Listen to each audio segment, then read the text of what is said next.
Welcome to a Sunny Side Up Life podcast, a show for the woman who is ready to live an abundant life full of freedom and positivity. I'm Sami and I'm on a mission to help you break free from survival mode, gain financial freedom, stay motivated, and focus on what matters most. Join the movement and let's start living on the brighter side of life together. Hey guys, welcome back to another episode. Today I want to share with you 5 tips for breaking bad spending habits. So a lot of you might know that I have my free email course that is called Take Control of Your Spending. And I get a lot of email responses along the same lines of what we're about to talk about. And so I really wanted to share it with all of you in hopes that it will help you on your journey as well. So lesson 1 of the free course, I ask you your why. I ask you your motivation. I ask you what your goals are. And I ask you to take some time and hit reply and share them with me. Not only is it a chance for us to connect and I can reply and talk to you one-on-one, it also is kind of just a time for me to get to know who I'm talking to. So it's not just another name on the computer screen. It kind of gives me that perspective of who I'm helping, what your family looks like, what your financial goals look like, and all of that sort of thing. So one of the biggest responses that I get from these emails is something along the lines of they want to have a better life for their family, right? And this is where I came in. This was my why. This is still my why.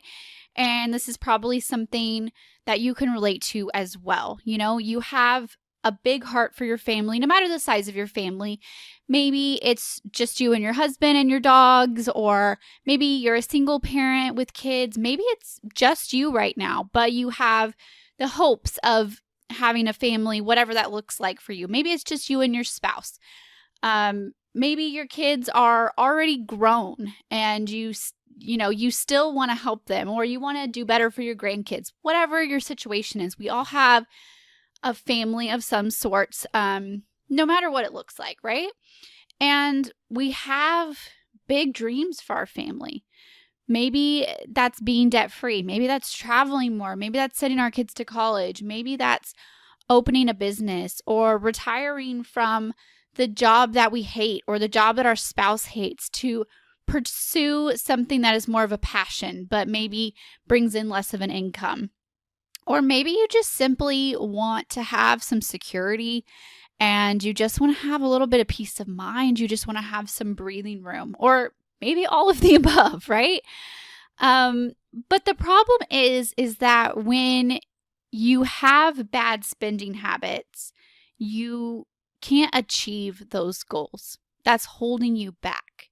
You're wasting money on frivolous things. You're eating out too much. You're, blowing $50, $100 at Target on junk. Whatever your bad spending habits are, they are holding you back from achieving those dreams that we just listed, right?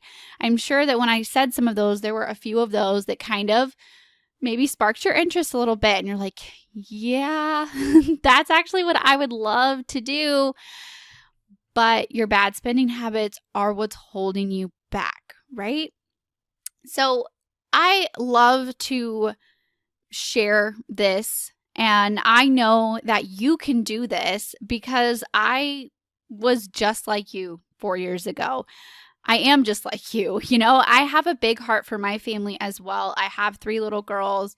I'm a mom, I'm a wife, and I have big dreams for my family. And I constantly, even to this day, even being debt-free and being 4 years into this journey, I still have to sometimes take a step back and stop myself from falling back into those bad spending habits. I have to control myself when it's time to buy our family wardrobes. I have to control myself when I'm shopping at Target alone or shopping at a craft store alone and I don't have my kids to distract me and I can take my precious time, right? I'm just like you guys. So I want to share some tips that are going to help you guys, some things that have helped me. Of course, there's more tips, but I want to just focus on 5 simple tips today. And I want you guys to know that taking control of your spending is hard work.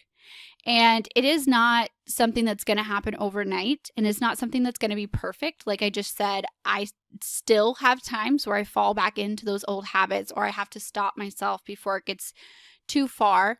And, it's not going to be perfect, and you have to go into it with a slow and steady progress kind of mindset, and you have to give yourself some grace, and you have to realize that it will take some time to break those old habits, and it will take a conscious effort for several months before you start to kind of adopt it as a habit. But there is no better time than the present to start.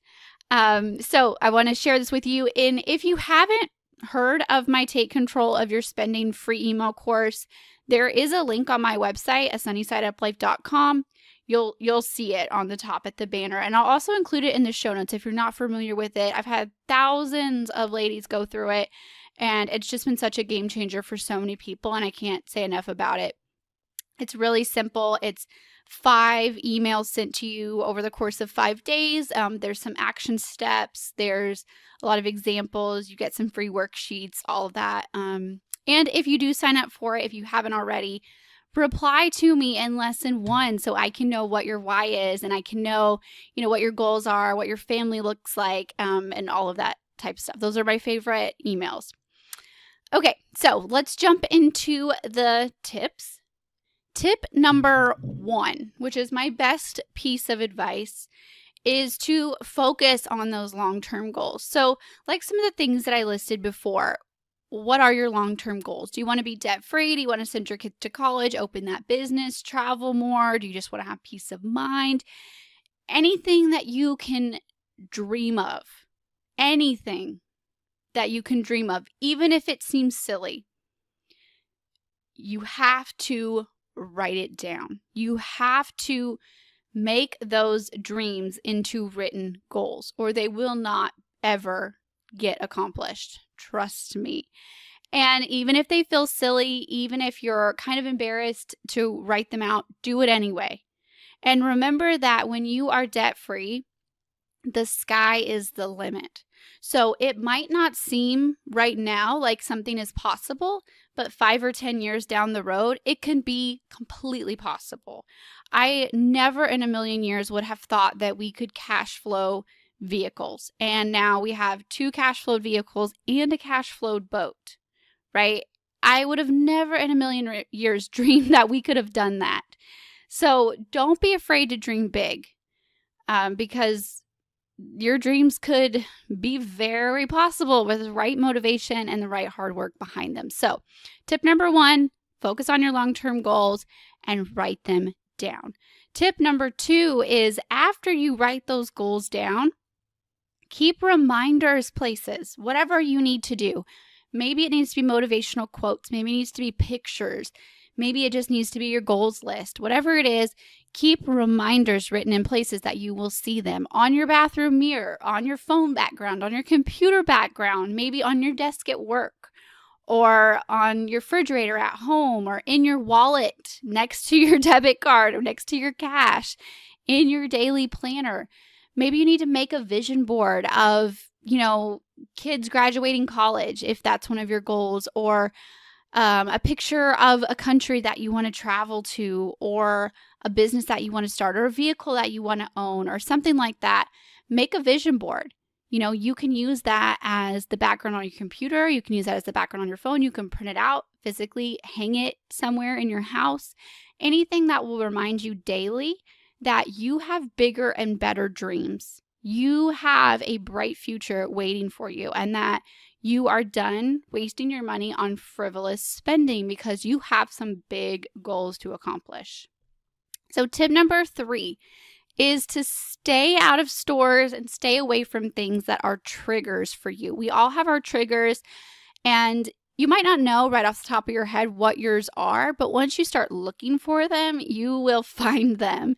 This is stores or events or occasions or certain moods, certain days of the week that really just set you off and put you into a bad spending situation. So, things that you can do to overcome these triggers are stop browsing the malls on the weekends if that is a trigger for you. That was a trigger for me. We would just go and just walk up and down the mall, wander into stores and spend money that we didn't need to spend on clothes and shoes and things that we didn't need to be spending money on. Or you can unsubscribe from sales emails. If you don't need to be tempted right now, unsubscribe. You can always subscribe later, or if you're waiting on a sale, you can always go and check their website when you need things. I do this. I don't have, Old Navy is one of my favorite stores, and I'm not subscribed to their sales emails. But if I'm in the market for seasonal clothes, I'll go to their website and see if they have a sale, or I'll do a quick Google, or I'll check on their social media or things like that. And on that note, unfollowing certain accounts on social media. If you're following a bunch of boutique stores and buying boutique clothing is something that is a trigger for you. Or once you see a sale at Target and you see them advertise it on Instagram, you can't help but run to Target and take advantage of that sale. Maybe you need to unfollow them on social media. Or if you have friends that are always posting things that that you can't afford to do right now, maybe just give them a little quiet unfollow. You don't have to make a big deal about it. Hide them on your news feed, and don't have that bad influence in front of your face all the time. You don't have to tell them. They don't have to know. It doesn't have to be anything personal. Just give yourself some space. Another good tip along the lines of, staying out of the malls is avoiding Target or Walmart browsing. So for a lot of us, we'll go to these places to buy things that we legitimately need, and we'll end up browsing and we'll end up, we see this cute seasonal item on an end cap, or we think, oh, wow, yeah, I do need that. And before you know it, you have totally blown your budget just because you got caught up browsing Target and just picking up everything that you see. That is a big trigger for a lot of us.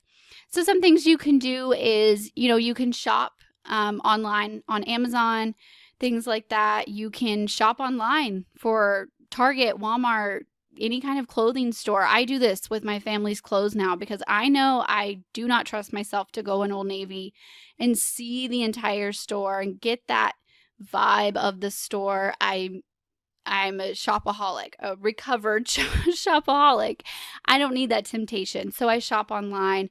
It helps me stay on budget. I can see my budget as I'm, adding things to the cart. And the same thing for Amazon. I go on there, I order what I need, I get off. I recently started doing the curbside grocery pickup. That has helped a lot because I'm not at the store just throwing everything into the cart that I see. But on the flip side of that, there are a lot of people that online shopping is a trigger for them, and they need to go to the store and they need to physically pick up those items to get that pain factor. And if they shop online, the total doesn't seem real to them. And so a lot of people need to avoid Amazon, need to avoid online clothes shopping. And that's where it comes in that you have to know your triggers, whatever your trigger is. So if you do better shopping in the store, or if you do better shopping online, know yourself and know what works for you. But just stay away from the stores and the places that are triggers for you. So tip number 4 is restaurants. This is a huge one for almost all of us. It was a huge, huge money waster for us. I used to be the same way about eating out. When we first started our journey, I had just quit working a 50 to 60 hour a week job. I was exhausted. Eating out was our means of survival, and we had to break that habit. So there's a lot of things that you can do. A lot of people, they want to go out for the convenience. Of course, there's a lot of meal prep that you could do on the weekends, crock pot meals. Opt for frozen dinners, you guys. give yourself some grace and know that not every dinner has to be perfect, has to be fancy. Sometimes we just need to save money. And that doesn't mean that you have to scrimp on healthy. Just give yourself some slack and let it be okay to have some simple, easy meals if you find yourself in a busy season. Or maybe you're going out for the social aspect. That was a big one for us. Start inviting your friends over to your house or take turns. You go to their house, they come to your house the next week or whatever it is.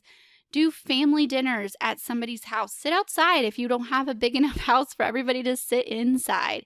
That's what we have to do because we have a tiny house, and it's okay. Have game nights with your family. It could be inside games, outside games. Have a movie night. Make it fun. Have a craft night. Have whatever. Make it fun. Think of something creative. You don't have to spend a ton of money to have a good time.